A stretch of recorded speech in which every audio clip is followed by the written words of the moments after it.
back for another NAL Live. This is actually episode 9 already, just over a month.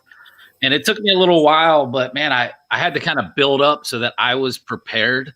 I was nervous. I'm going to talk to the champ.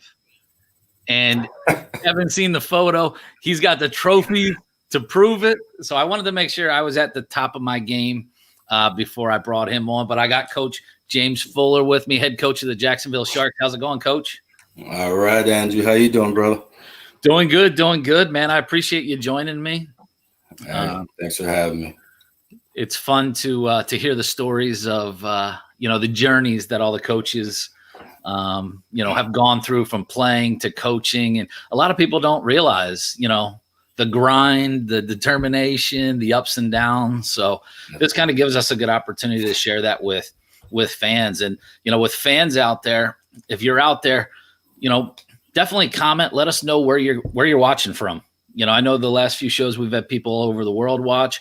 So post where you're watching. Let us know that you're here, and then make sure you post some questions for Coach. We'll get to them. But with the Sharks, man, there's a big bullseye. It looks from the talks of everybody. They're like, hey, we're gunning for the Sharks. They're trying to knock you guys off that top pedestal. So should be fun. Oh yeah, it's going to be an interesting year for sure. So, Coach, walk us through kind of like how you got into it. Like where did you grow up, and kind of were you an athlete growing up, and kind of just walk us through your career. Well, I'm an Army brat, so and I have a big family. So I grew up traveling a lot. Man, I got 5 older brothers, an older sister, and a younger sister. So we traveled a lot. As kids, we had to kind of keep ourselves busy because my father was in the Army, and my mom was busy trying to take care of all of us. So we kind of had to do things our own way, as kids growing up. So we learned what to do and what not to do wherever we were, Kansas, Louisiana, Seattle, Tacoma, Washington, Germany, Korea. Wow. And then settling back down in Tacoma, Washington, where I went to junior high and high school. How tough was that, though, just kind of bouncing around like that? I look back on it now, and it wasn't as tough for the kids. I had guys to play with, my brothers. We were always on base, so there were always kids to play with. So for us, it was just like a vacation, I guess, moving to the next state. You do miss your friends and all that, but when I look back on the whole thing, I don't feel traumatized by it or anything like that. Yeah. Well, it's got to be cool too, just to see the different areas too. A lot of people don't. It kind of shocked me talking to people. Some people never leave the hometown they're from. Oh, I know that would be crazy for me, man. I love exploring new areas. So me too. I'm like that too, and knowing that it gives you a different perspective on life. You get to see how other people live, what they eat, how they do things. And so, growing up, it just when you can reach back to some of that stuff and I remember this, I remember that. I think it kind of gives you a little different different look on life. Did it make things difficult for you to like participate in sports because of that? Being in the Army family. No, because the Army and the military itself had their own teams, okay. So you were always able to play sports, now the tough part was when traveling in between sports or, something like that. But I was fortunate enough that I didn't have to go through that because my older brothers did. When I got, back to Washington State, I was in junior high. Pop Warner was just, okay. rolling and all that. So I got to participate in all that. So at what point did you kind of, find football to be your thing? Probably my junior year in high school. I was a 3-sport athlete. I wrestle, I run track, and I played football all my life, ever since I was a little tyke. So, when you start getting them letters from every college and, around the world, that you never go to, probably won't even accept you. But it was then, you know, when you start thinking, oh, some people are kind of checking me out, you know? Right. So I got a letter from a junior college, Walla Walla, Washington. Okay. And Coach Kaiser, great guy, still friends to this day. He comes to my high school and he says, hey, you know, you're pretty good. You know, you want to go to college? And I'm like, man, what college? You know, I didn't know much about all that, you know, just to be honest about it. You know, our school wasn't that big and promoting players and promoting us to go to school. And we didn't have all the money for counselors and all this kind of stuff to kind of help you, you know, navigate through your grades and things like that. So I had to go to JUCO. And I'll still to this day, we laugh about this, me and Coach Kais, is that he came to my high school, Stadium High School in Tacoma, Washington, and we're watching me play on reel to reel. I still remember that sound, click, click, click, click, click, click, rewinding, click, click, click, click. And he gave me a scholarship to Walla Walla, and I drug along about 4 of my buddies, and we had a great time, and I was fortunate enough to move on from there, you know. What was your position?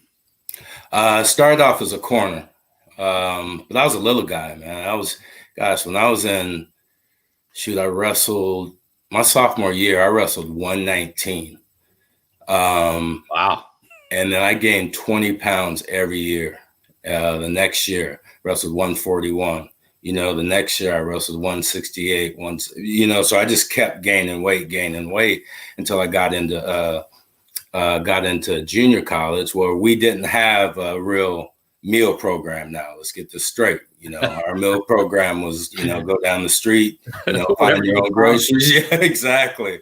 You know, top ramen, pancakes, and fried chicken. You know, I mean, that's 3 things I knew how to do.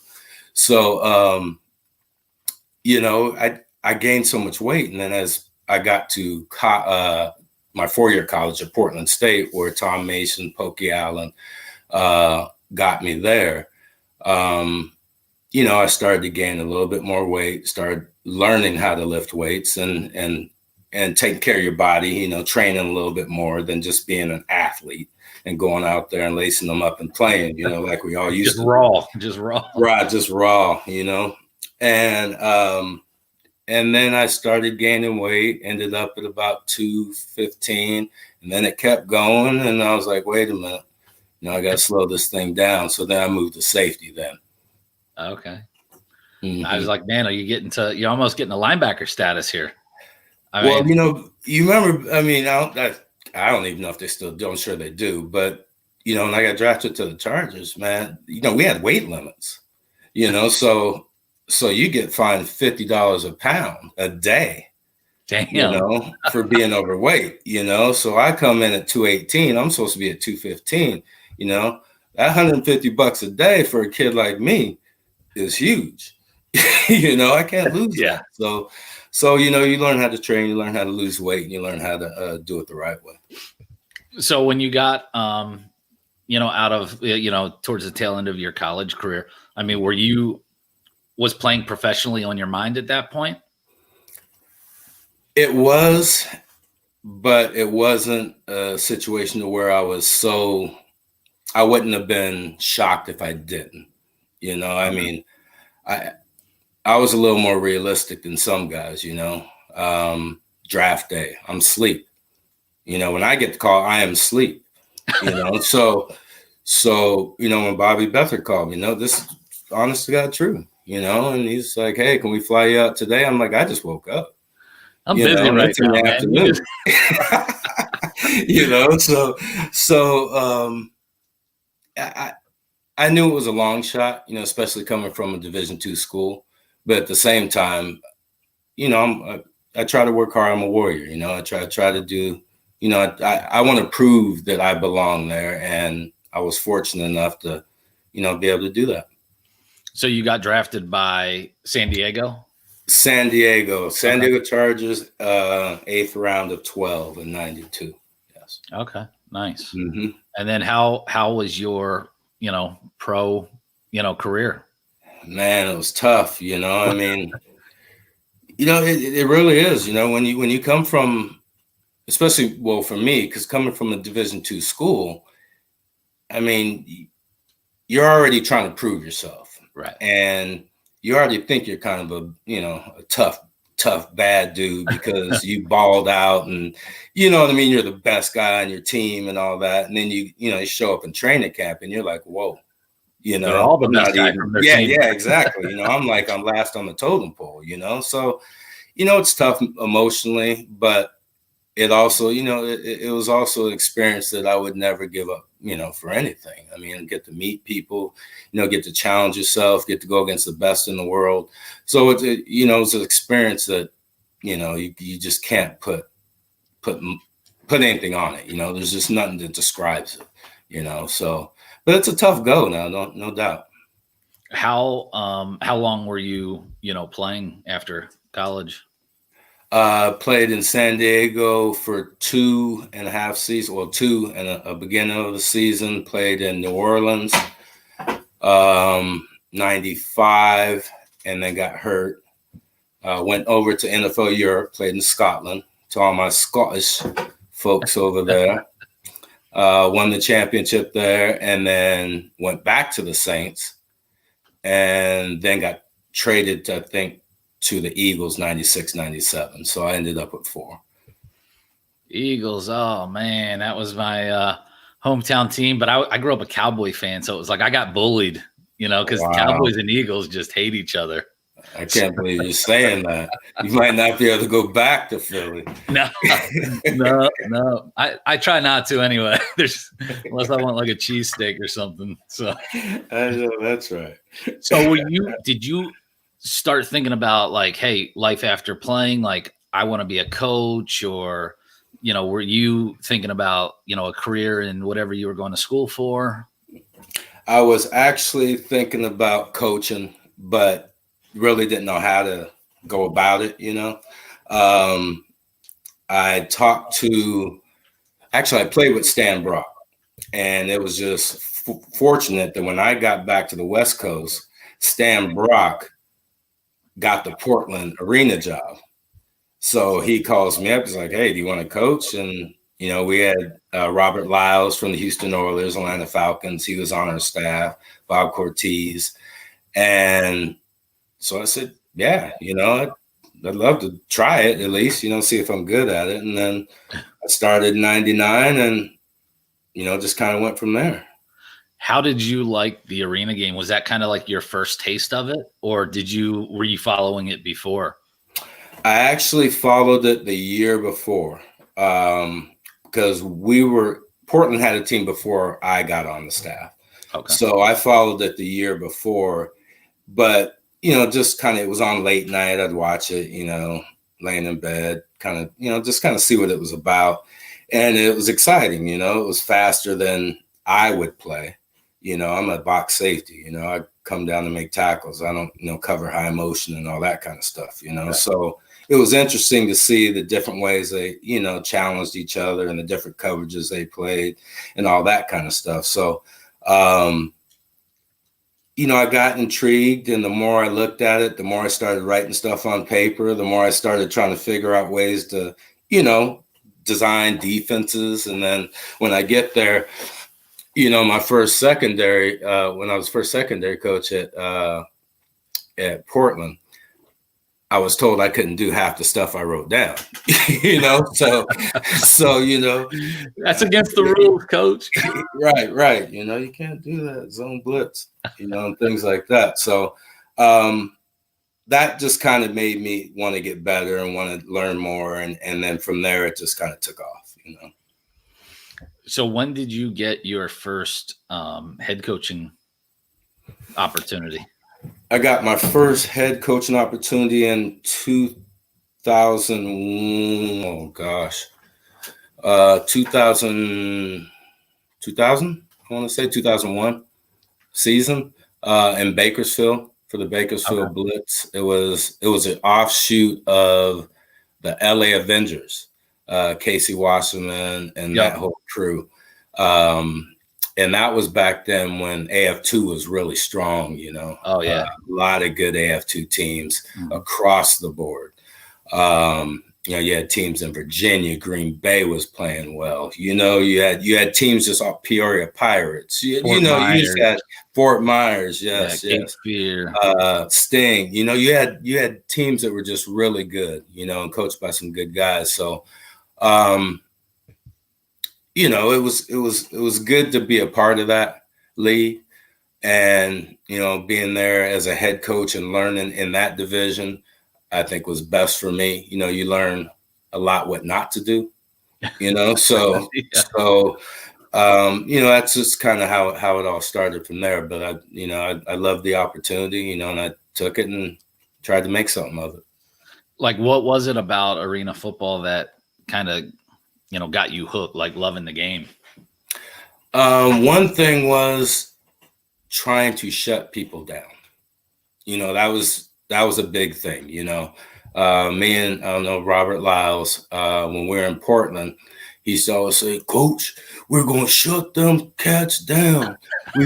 They never seen football like this." And that was just kind of like our thing. Let's figure out ways to drop the scores. Let's figure out ways to make it difficult on the team. And then that kind of just pushed everything from there, figuring out different things you could do, personnel wise, just, you immerse yourself in it after that. So after you left Bakersfield, what was your next stop? My next stop was Oklahoma City. Yard Dogs? No, was I? Geez, it's so long ago. I went from Portland I went to Portland, and then I went to Oklahoma City. Okay. That was my second AFL team, and they were Oklahoma City Wranglers. Oh, Wranglers. Okay. Yeah. Was the Yard Dogs after? Wasn't the Yard Dogs there? Was that after? After. Okay. Way after. Yeah. Way after. So, when I left Portland, we split up as a staff. Two of them went down to the Avengers, Brock and Lyles, and myself and our old coordinator, Bob Cortez, went to the Oklahoma City Wranglers. So we took the Portland team there, and then from there, I went to Bakersfield. I mean, you got a lot of fans chiming in here too, man. So I just see my boy Zach Brown chime in, my boy Johnny Bain, Antoine Williams. Yep. These are all cats I have mad respect for. Herb Jones, just go get him, Herb. Yep. These are all guys who played for me and who, man, I got mad love for. Coach Yarborough. I seen Josh on this. All good guys, man. Yeah. So, you were at OKC. Were you the D coordinator there or what? DC. Okay. DC, yes, sir. Mm-hmm. Yep, DC there for 2 years. And still to this day, I'm going to tell you, AFL, you robbed us out of a playoff berth. I'm just going to say that right now. What happened? Was it officiating or what? No, we had the one up on Orlando. I think Jay Gruden was the coach then. We had the one up on Orlando, and we get a fax saying somehow we didn't make the playoffs, but we had the one up on them. A fax. Wow. Couldn't even call a brother. Man. Yeah. So I'm going to say that. I had to get that off my chest because that's still bugs. Well, I don't know what are they going to do now. Well, they ain't going to do much. Damn it. I want that ring. I want that ring. We're going to go back and let's do a redo. Right. Mm-hmm. That's the tough part of it. So, yeah, but Oklahoma City was a good place, good fans. The booming market too. I don't know how it was then, but man, it's really exploded over the last 20 years. Well, I think we caught the beginning of, we caught the beginning with Bricktown and all that. And, the Myriad, they just had the year after that, I think, or 2 years later, they just built the new arena they have now. Right. But the fans were great. The city was great. We had a really good team. And, again, it was a situation where I don't have a lot of complaints about teams. And this is one where I definitely have no issues with. We had a good staff and a lot of good people working for us. And says sometimes you just got to set the stats straight. So get those stats straight. They got your back, man. They got your back. Preach. So how are you as a coach out there on the field, man? Are you one of those you like real aggressive and yell? You like to yell? You jumping up and down? Well, you throw your hat? No, I don't wear hats during the game. Okay. You know, I show the ball head and just sweat. I try to be fair. I try to not to yell too much. My players will probably disagree with me. Players, if you're on here, chime in, man. I need to know the inside.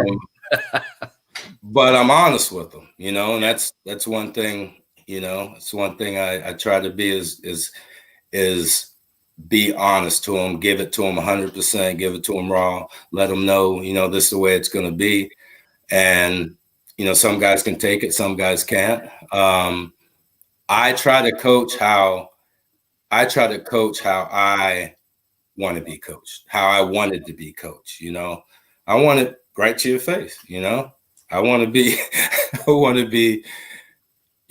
honest with you, but at the same time, if you mess up, you're gonna hear it. What's that face? What's that face he's talking about, man? I know what he's talking about. That's gonna be a meme. I'm gonna have a photographer catch it this season. But you know, I try to be more informational. Right. You know, than just to yell. You know, I don't believe in just yelling to yell, but I do believe in these guys being straight. I can't wait to see this, man. I'm coming to a game. I'm gonna see this stare, this look. You don't got to say that's good. No. It's funny because Herb, Antoine, Johnny Bain were all with me in Richmond, and me and Johnny have been together for about 5 years now, but we went through some growing pains, let's just say that, in Virginia, and we had some ups and downs, and there was some staring at each other, there was some cussing at each other, but you know, there's nothing but love now. Yeah, so Richmond, I was in Richmond just prior to you. I was the league president when the Bandits were there. Okay. Mm-hmm. So a couple years back. So I was at the Richmond's. Did you play at the Civic Center too? Yeah. Or Coliseum? Yeah. And Coliseum. Did you do the outdoor too? No. Okay, because I know Richmond played like outdoors that one season or something. It was. Or was that it, was a year. Don't get us confused with, you know, we were the real team there. Okay. You know, my Richmond Raiders, I'm not even going to mention them on here. Okay. Because there's only one team that I coach for there, and it's the Richmond Raiders. I'll tell you None of the other teams matter. They have except for Richmond Speed. Yeah. Big up to Criswell. Yeah, he was with the Bandits there for that at least 1 year. I don't know about the second year, but there was some good talent on that Speed team. Boy, was they had some studs. They were ahead of the game there, you know. They had all them boys from the Virginia area, Virginia Beach area. You know, they had some real good ball players there. We still, to this day, me and Criswell, that's a really good friend of mine. We talk about it all the time. Is he still in Richmond? Yes, he is. Okay. Talked to him today. Yep. Nice. I saw his name pop up on Facebook recently, probably on like the NAL page or something. It might have been to like the post. So that's cool to see. But I mean, that's the cool thing about like this business is like, you know, just think of all the cities that you've worked in and then all the people around the league. And, you know, it's like some of the guys you don't really care for, but a lot of them, it's like that camaraderie though. And even the ones that you don't like, you just want to beat them anyway. So talk a little trash. Right. You know? That's like, right. You know, but it's a great environment. You know, it's a great environment for play. The thing that makes it a little more intense, I think, is because you are so close to each other. You know, I mean, during a game, I could read your lips from across the deal. You know, You're talking mess about me, I'm gonna see it. You know? Look at his bald head over there. right, shining. So, you know, that's what I think makes it so intense. You know, just the arena game in itself, especially in the NAL when you got all these different rivalries. You know, so It's a great opportunity for, fans, if you haven't seen the game, to come out, because it's definitely a different animal than the outdoor game. So your first stint in the NAL was up in Maine? Yes, sir. Mm-hmm. In Maine in 18. Mm-hmm. Okay. In Maine. Yep. And it was an experience. It was an experience that. How's Maine? I've never been there. I just know it's very far north. It's beautiful. Beautiful. Yeah. If you get there after June, when it's not cold, but the summer's really nice. You get to a big tourist area, you get lobster for dirt cheap, and all the good seafood. So, it was an experience in that way that was awesome. But the beginning of our experience as a team and as a first year team was tough, and I got nothing but mad respect for every player who played for me there, because they went through hell. The first 7 weeks. I mean, you're 1-7. You're 1-7. Some things aren't going right, and everywhere. Not just I mean, shoot, I was probably coaching crazy because all the things we were going through. So, but I will give them this. After that, and when we got all the stuff straight, and we got to be able to just play football. I mean, we ran off 7 out of 8, Nice. So, and that's all because of the players. They bought into what we finally started doing. We made some pretty good acquisitions during the year, and we never lost. I never lost my guys. And that was important to me. That's the key. Is like, you really find out what guys are made of, right? When you're down, it's easy. Right. It's easy when you're winning. Nobody's pointing the finger. Everybody's happy. Those bus rides or plane rides are nice. But man, when you lose week after week, and it can wear you out, and it definitely, without good leadership, it could be destroyed. And so that speaks a lot to your leadership there. And again, it wasn't really, I don't want to take the credit for it, because we all were going through it. We all were struggling. I can't lie. It was a tough situation. You're far away from home. A lot of these guys have never even been nowhere near Maine. Is that in the U.S.? Yeah, exactly. It's cold. And you're practicing, and it's cold outside, and things aren't going right. And it took every one of them guys to make it happen. I mean, it's just the honest to God truth. Yeah, no, it's good. It's good to see a good group of guys be able to pull through, and it just brings those bonds even closer. Right. Right. That is one thing I will say, because that group of guys there, I am still talk to almost every one of them. Any of those guys with you now in Jacksonville? Devin Wilson is with me in Jacksonville. Kyron Jones. Do I got another one? I think that Johnny Bain was with me in Jacksonville last year. He's out with Frisco Fighters with Clint Dozell out there, which I know he'll do a great job. I think we had about 3 or 4 guys come with us to Jacksonville. They didn't even know I was going there by then. I kind of backed out for a minute because I didn't know where I'd be coaching after Maine. So Cy Burley had signed them to Jacksonville. Gotcha. Mm-hmm. So how did that all come about, to get down in Jacksonville? Just kind of on a whim, I was actually talked to a few teams in the NAL. I won't mention their names, about working for them, and it just didn't work out. It just didn't work out for whatever reason. No disrespect to them. And I was fortunate enough to get a call from Saya, who I know from coaching against more, in the early AFL days. I was coaching, he was playing. And then we coached against each other in the NAL, and we had a couple conversations, took a few weeks, and he, I was fortunate, that he pulled the trigger on me, which is tough to do.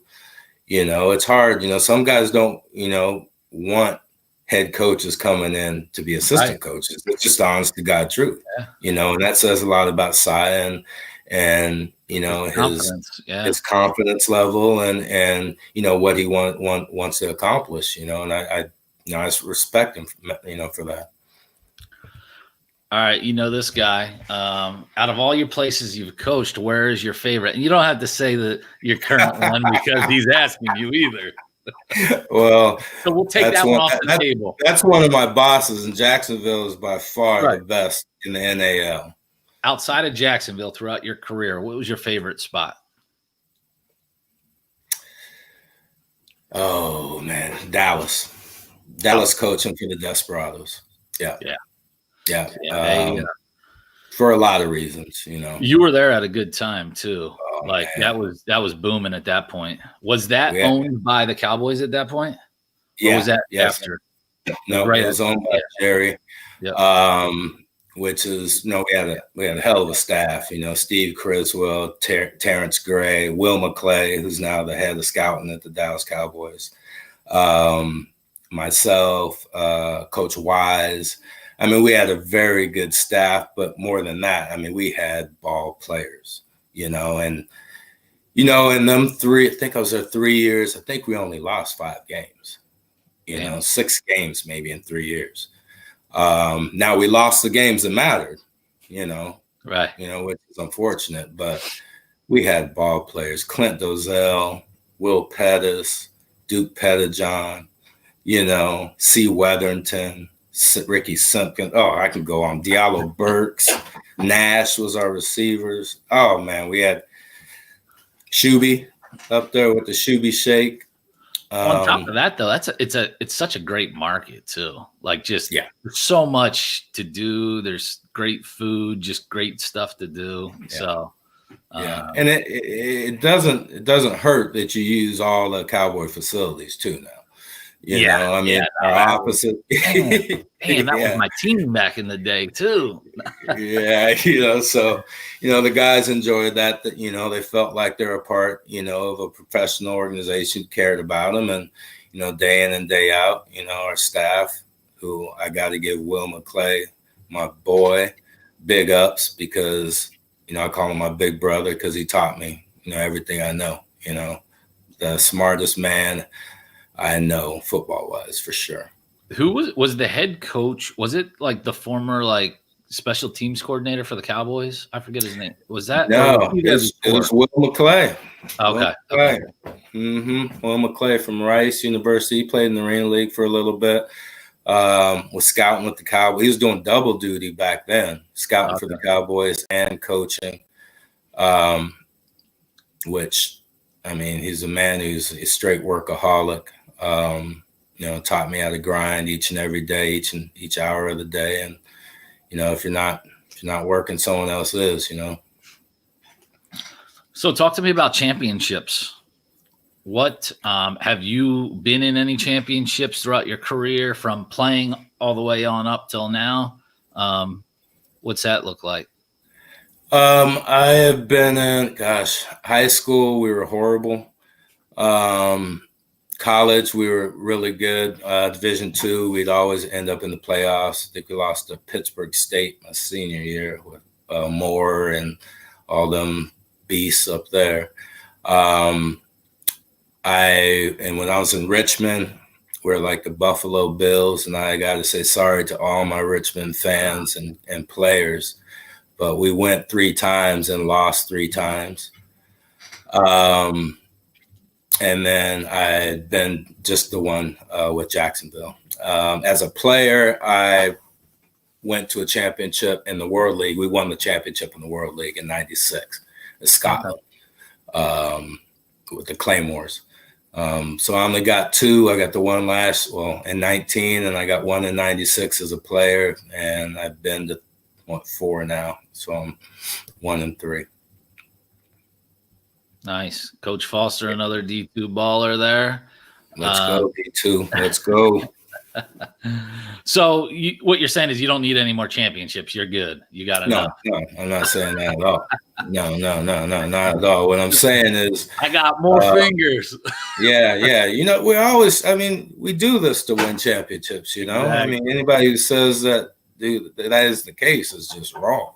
You know, we do this to win championships and get that hardware and have some bragging rights, you know, but no one cares what you did last year. No. You know, no one gives a damn what you did last year. And that's going to be the tough part. You know, you got everybody gunning for you.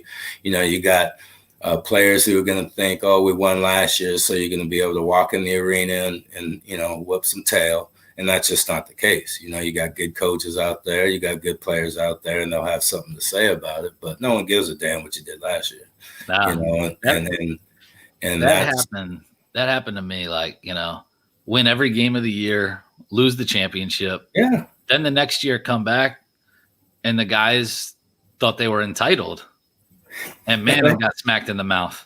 Yeah, it's like, man, you got a target, if anything, right now. Right. Well, because, I mean, guys get a whole off season to stew, you know. Yeah. They get to think about the ways that you beat them and how you beat them. And, you know, and I know right off the bat, you know, Carolina's pissy as all get out right now, you know. So I know that we play them first this season. So I know they're going to come for our heads, you know. But I think, you know, I did an internship with Belichick in 2004 with the NFL program, and got to go through training camp with him. And I think it was 2004, it was somewhere around there. So it was after they had won a championship, you know, and he told everybody in there that don't wear your championship stuff. I don't want to see a ring. I don't want to see a shirt, you know, take all this stuff off the walls.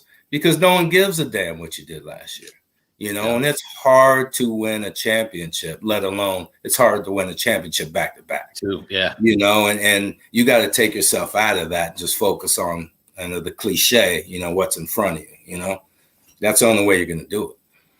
So how do you kind of keep your players in check? We're all men, you know, we're all men. I should not have to beg you to practice. I should not have to beg you to try to get better. I should not have to beg you to do the right thing, because most of us have children, and you tell your kids the same thing. You know what I mean? I mean, you teach your kids, you know, and no disrespect, not saying they're kids. I'm just saying that there is a point where you have to say, hey, I'm going to either do this, I'm going to do that. You know, I'm going to try to get better. Yeah, man up, work every day, you know. Iron sharpens iron. You know, we say that in practice every day. Iron sharpens iron. You know, you're going to have to work hard every day. You're going to have to punch the clock. You know, you're going to have to compete. And, you know, I don't believe in a lot of that, you know, that grandfather and that babysit. Hey, man, take this. Come on, man, I'm a vet, man. I'm a vet. Hey. Nah, man. You know what I mean? I mean, there's times for that. Don't get me wrong, you know. But, you know, to be good, you got to grind. You got to put in the work. Yeah. When you are coaching, are you one of those coaches that will like, you know, respond to a fan on the sideline or like give a fan 5? Or are you like you're so laser focused in, you don't even, you know they're there? It's a little bit of both. I always can hear them, you know, but sometimes you don't want to respond. I won't give you the pleasure of letting you know I can hear you.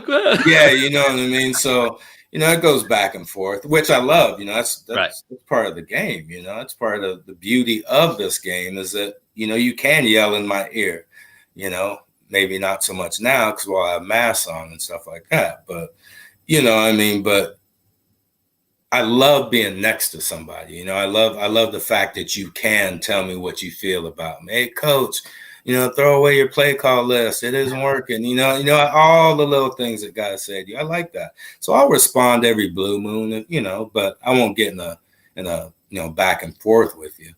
You know, we just go out and play ball, and hopefully my boys have my back and they're going to ball out. And when we walk out of there, you know, I'll just be able to give you a look and walk away. I think that, you know, the closeness of the fans just adds to everything, because you can, I mean, I always like going on the road because number one is it's the only time I could ever really watch a game, but like, I like the fans to I love when they're real hostile and you score and it just goes dead silent, and, after the game, especially after you whip up on them, those fans who were dogging you all game long are the first ones out there for your autograph and a photo. And it's the best. It is the best. I used to have a player in Richmond, Lawrence Lewis, call him the Law Dog. He played for you still? Yeah. Damn, he had to be now. How old was he? Because he played for the Speed. Yeah, I don't want to date him. Man, he had to be at least in the mid-30s at that point. I ain't gonna put it out there. I know he balled for me. He was a stud, man. Boy, he was a good ball player. Good ball player. Both sides of the ball, he could do it too. But he used to walk in the arena and say, "Boo me." So when everybody started booing, he used to go around the arena saying, "Boo me, boo me," just, hyping the crowd up, Oh, yeah. And he was the worst guy to get into an argument with because he had some good ones, Yeah. But that's the beauty of the game, have a little fun with it. Don't take it too far and, we'll all be good. Yeah. Well, and I think that's what gives those fans like that personal connection still. So definitely, it definitely helps. So talk to me about, kind of like the worst place like that. I don't even know if worst is the right word, but like the place like you don't like playing, or like, it's just, the atmosphere, the fans are just bonkers. Don't like playing because they're good, or don't like playing? No, not because of that. Because that you're not afraid of anybody there, but no, more on the just, the fans or the atmosphere. I would say Columbus. Columbus has great fans, good fan base. They're crazy, aren't they? Right around the bench there. Yeah, and they stay on you now. They stay on you. They haven't let me forget a lot of things, and because they were. Man, would you run a background check on me or something? Right. We've been battling with Columbus for a while, so I have. So probably Columbus. They got good fan base, good coaching staff, good players, and it's tough to win there. It just is. It's. They're right there in your face, they tell you how you feel, and they know the game, which is important, Right. Yeah. And that team's been there for a while. So, I mean, it's just, they've been able to build, and they just got those Rowdies, man. And they do it. I mean, that's smart. I mean, but that's the fun part of it is just, it's annoying as hell in the moment, but no, it makes it. You got to keep pulling your guys away from the sideline because they start getting into it. And that's where they got you, and that's what they get you right there. They put them guys in that corner just to irritate you. So what do you do in the off season? What do you do like outside of football? I fish and I play golf and hang with my boys. I have a group of about 7 guys. We all went to junior college together, and we're still tight to this day. Our kids are tight, and so I spend a lot of time with them. Not as much now because of COVID, but I spend a lot of time on the water. I like to fish a lot. So what kind of fishing are you doing? Is it like lake fishing out there, or? Oh, I do it all. We have lakes, we have rivers. I fly fish, lures, live bait, go out in the ocean. Just caught a few salmon a couple months ago, down at the coast. So, I like to stay on the water in Jacksonville. I was going to ask you about the East Coast. How is that? Is it pretty different as far as the fishing goes? It's a lot different. Yeah. Okay. That's what I love about, fishing down in Jacksonville, is because I don't get none of the fish out west, that I can catch in Jacksonville. So, right. Everybody knows if they can't get a hold of me, I'm fishing. You're out on the water. Yeah. Players, guys who've known me for years, they know I like to be out on the water. That's my little peace of mind. Yeah, I like to go down. When I lived in the Fort Myers area, we would go backwater fishing a lot. Yeah, it's fun. But I grew up I grew up in Pennsylvania, so it was like a lot of like lake, pond. Yeah. I like river, that too. you know. We do that a lot in Jacksonville too. You can literally drive down the street and pull over. Everybody knows I keep my fishing poles in my car. So, so you're ready. It's like, all right, you're ready. Every time, fishing poles in the car. Are you one of those guys I'll see like driving down the highway that pulls over in like a little retention pond over the side of the road? Nice. 100%. Do you eat what you catch? No, not all the time. No. Okay. I'll eat some redfish, but I catch and release, and I'll only keep what I'm gonna eat, for that night or something like that. But for the most part, I'm catch and release. How about golf? You said you like to golf. Are you good? I can play a little bit. I wouldn't say I'm Tiger Woods or nothing, but I like taking a little money every once in a while. Nice. I suck, man. I look good when I pull up. I'm like, man, okay. Got the nice bag, got the nice clubs, got the outfit on. Yeah, got the glove, the clean glove and everything. Exactly. That's the key. You see somebody with a clean glove, you gotta try to get them. That's like an AOL email address. Yeah. Hey, I still have an AOL email. See that? Come on, man. We gotta get Gmail or something. Hey, man, I just got on Facebook like 2 years ago, so I ain't lying. What's your TikTok? I want to see your TikTok videos. Oh, you'll never see that. Come on. Come on, man. You got TikTok at least, though, don't you? I don't have none of that stuff. I'm not a technical wizard, unless it's breaking down film or downloading film or anything that has to do with that kind of stuff. I can do all that stuff. I mean, my daughter set up my Facebook account. She sets up my phone. She does all that stuff for me. I can't do that stuff. Yeah, so just remember that, fans. If Coach wants to go golfing and he's like, bring some money, just be careful. Be careful. Yeah. I wish I could play more, but. Do you play a lot when you're down in Jacksonville, or is it more back home? More back home. I didn't last year. Or a year before. I didn't bring my clubs. Okay. I did it on purpose too, but I'll bring them this season just to have, because there was a few times where I wanted to go out. Our quarterback, Mike Foffel, and Johnny Bain. We got a few golfers on the team a couple seasons ago, and they always wanted me to go out with them. And, I just didn't have my clubs with me, didn't want to rent clubs, even though I could have blamed it on clubs. Yeah. Tell Steve he needs to get a trade out at a country club there or something, so you got a place to go. Well, that's the beauty of Jacksonville. Steve stays up on it. Yeah. Steve stays up on it. Steve, my boy Tim, Dave, the whole crew in the office, they always try to give us something to do. Yeah. Hey, Johnny Bain, what's better than one in a row? Two in a row, baby. I've heard a few people put that up here. So, hey, fans out there, if you've got any more questions, throw them out here before we wrap up. We got a few more minutes left. So, any questions for Coach? How about if I come up to Jacksonville, where are we having dinner? Like, what's the spot? Oh, Lord. Gosh, I don't even know. Where are we going?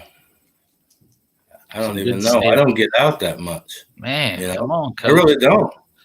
Are you a chef? You cook? Yeah, I cook at home.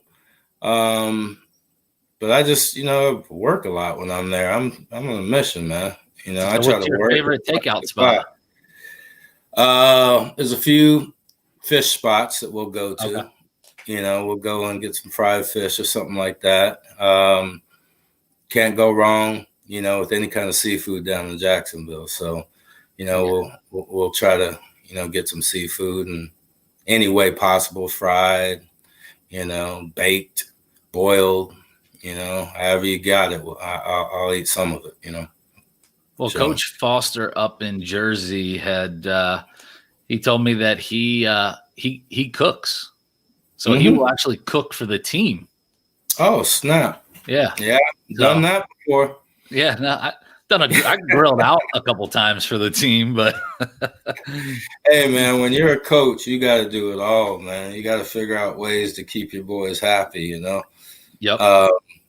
Yeah, so.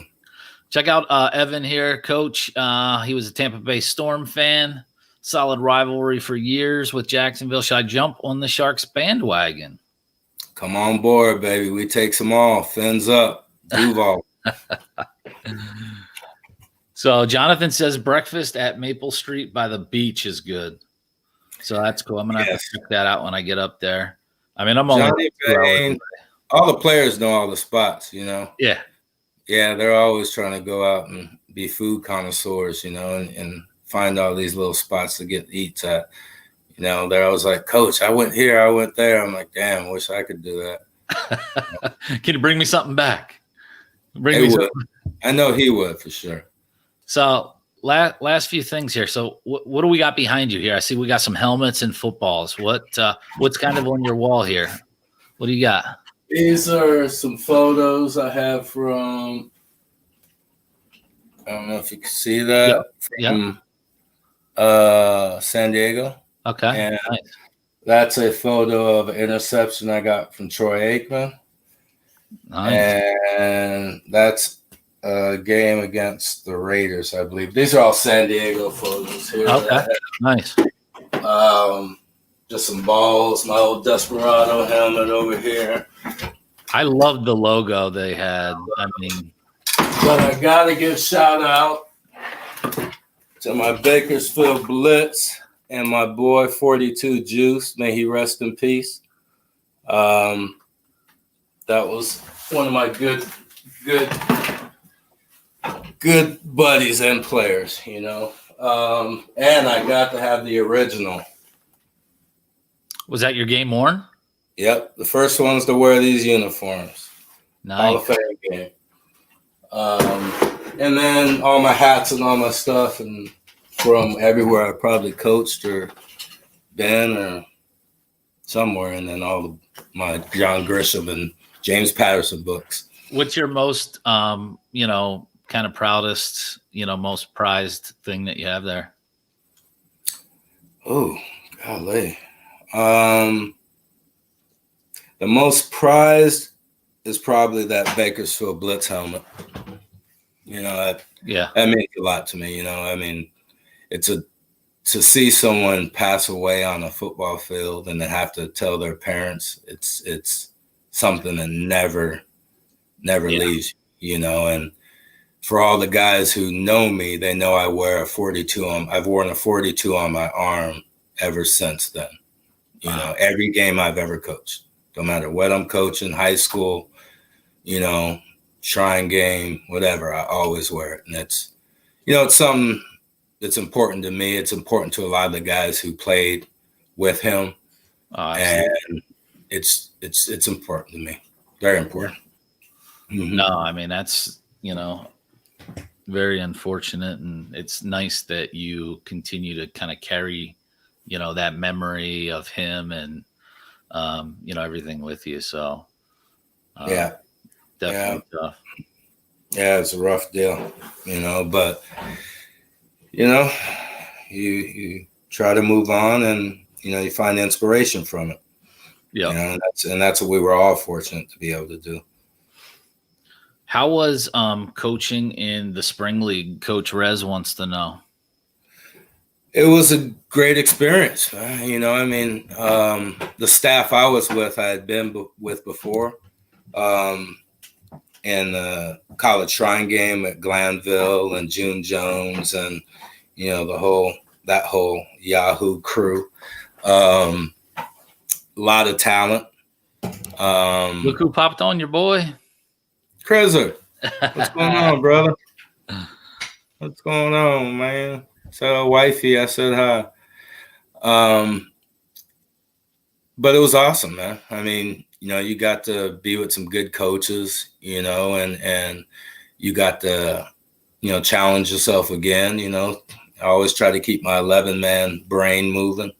So it was fun to be around all the different guys and the different guys from different colleges and just learning and talking to the guys on how they were coached and what they liked and what they don't like. And, so it was an experience that, if you get a chance to do it, I think, all us coaches would benefit from it for sure. There's some good talent out there too. Man, there's some good ball players, some really good ball players, and, it's frustrating to me about is that all these ball players out there, there's room for us all to have a platform to play, and I know it's tough now, but I just wish there was more of a platform, whatever it may be for players to be able to be seen, because no disrespect to anybody in the NFL, I've seen some guys who are better than other guys, who aren't in the NFL. It's just a fact, and it just sucks that some of them guys don't get that look. What'd you think of like the XFL and the, the AAF? I love it. Yeah. I love all football. I'm all for all that, I wish everybody could kind of come to an agreement how to do it, without stopping, halfway through the year, but yeah. I'm all for football. I could watch football year round, so, it's more football, the better for me. What's your NFL team that you follow? Let's see. Seahawks. All right. Come on, man. At 206. 206 is in the house. You follow any other sports like NBA, MLB, NHL? I follow the NBA a little bit, but not as much as I used to. I'm more of a college football, college basketball fan, and more so because my daughter played basketball, growing up, and my buddies' kids have played basketball. One of them played for Gonzaga for a few years, So, it's I'm more of that kind of fan, All right, last question, coming from YouTube. What is your most favorite memory with the Sharks? My favorite memory of the Sharks is probably, there's really two. It's all the same. Pull that picture back up, and it's probably two of the same game. One is talking to the defense on the sideline when you're down, and the way they reacted to it, and then of course the final play of the game, to be able to have a stop, on the last play of the game when you're on the field is pretty sweet. Was that against Columbus? Carolina. Okay. Yeah. I've heard stories from both of those guys that, so I remember that, you guys broke their hearts at some point. So that's all I know. Well, they did the same to me. I know that. Exactly. Exactly. If that ball would have bounced the other way, absolutely. Right. Hey, you got to be lucky to win championships too. You got to be good. Got to have good coaching, and you got to have a little luck. Well, Coach, man, it's going to be fun, kind of, watching you guys try to repeat.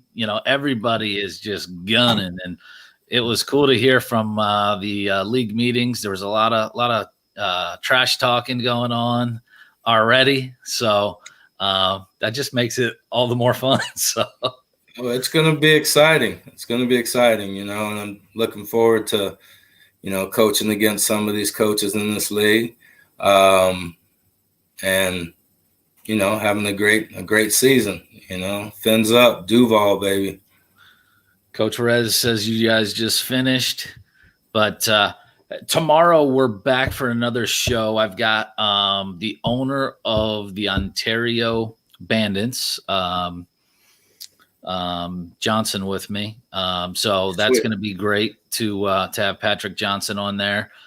He played in the league for a bunch of years, and they're kind of going to bring that divide together, West Coast to East Coast, and expand the NAL over the next few years. So it'll be fun to hear from him tomorrow. But Coach, thanks again for joining me, man. Appreciate it. Appreciate you, man. Have a good one, Andrew. Take care now.